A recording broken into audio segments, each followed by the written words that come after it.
রবিবার সন্ধেবেলায় ছেলের জন্য বানিয়েছিলাম ঘরোয়া চাউ বা নুডলস। ঘরে যা যা ছিল তাই দিয়ে বানিয়েছি। ঘরে ছিল চিকেন কিউব পিস। প্রথমে চিকেনকে লম্বা লম্বা সরু সরু করে কেটে ধুয়ে একদম অল্প করে নুন, গোলমরিচ গুঁড়ো আর একদম অল্প করে আদা আর রসুন বাটা, 1 চামচ মতন ডার্ক সয়া সস আর 1 চা চামচ মতন কর্নফ্লাওয়ার দিয়ে মেখে নিলাম। এরপরে দুটো ডিম ফাটিয়ে অল্প করে নুন ও গোলমরিচ গুঁড়ো দিয়ে ডিমকে ফেটিয়ে নিলাম।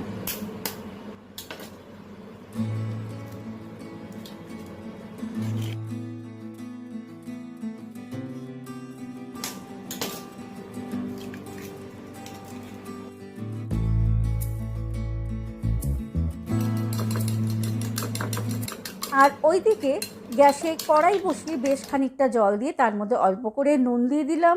সরু চাউ বা নুডলস জল গরম হলে কড়াইয়ে দিয়ে নুডলসকে সিদ্ধ করে নেব। সিদ্ধ করা নুডলসের জল ঝরিয়ে ঝরঝরে নুডলসে দিয়ে দেবো 1 টেবিল চামচ মতন সাদা তেল বা রিফাইন্ড অয়েল। কড়াইয়ে দেব 4 চামচ মতন সাদা তেল। চিকেনের পিসগুলো কিছুক্ষণের জন্য কুক করে নেব। বেশিক্ষণ লাগবে না চিকেনকে ভেজে সিদ্ধ করে নিতে। চিকেন ভাজা হয়ে গেলে একে অন্য পাত্রে ট্রান্সফার করে নেব।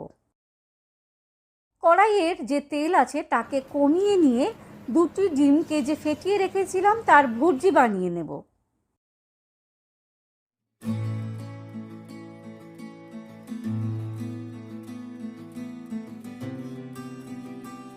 কড়াই থেকে যে তেল কমিয়ে রেখেছিলাম সেই তেল আবার দিয়ে প্রথমে 1.5 চামচ মতন রসুন কুচি, পেঁয়াজ কুচি, আদা কুচি, কাঁচা লঙ্কা কুচি একটু নেড়ে চেড়ে ভাজা ভাজা করে নেব। এবার দেব জুলিয়েন করে কাটা গাজর, ক্যাপসিকাম। স্বাদ মতো নুন দেবো, তবে নুন বুঝে দেব, কারণ এখানে সসের ব্যবহার করব আর প্রত্যেকটি সসেই নুন তো থাকেই।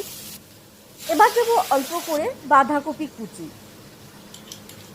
1 চা চামচ দেবো ভিনিগার, 1 চামচ দেবো টমেটো কেচাপ, 1 চামচ রেড চিলি সস, 1 চামচ ডার্ক সয়া সস আর হাফ চা চামচ দেবো গোলমরিচ গুঁড়ো। এরপর মিশিয়ে নেব নুডলস আর শেষে মিশিয়ে নেব ডিমের ভুর্জি ও চিকেন ভাজা।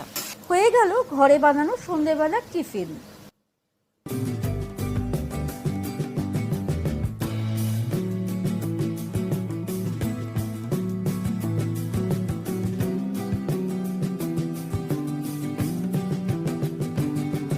রবিবার সন্ধেবেলায় ছেলের জন্য বানিয়ে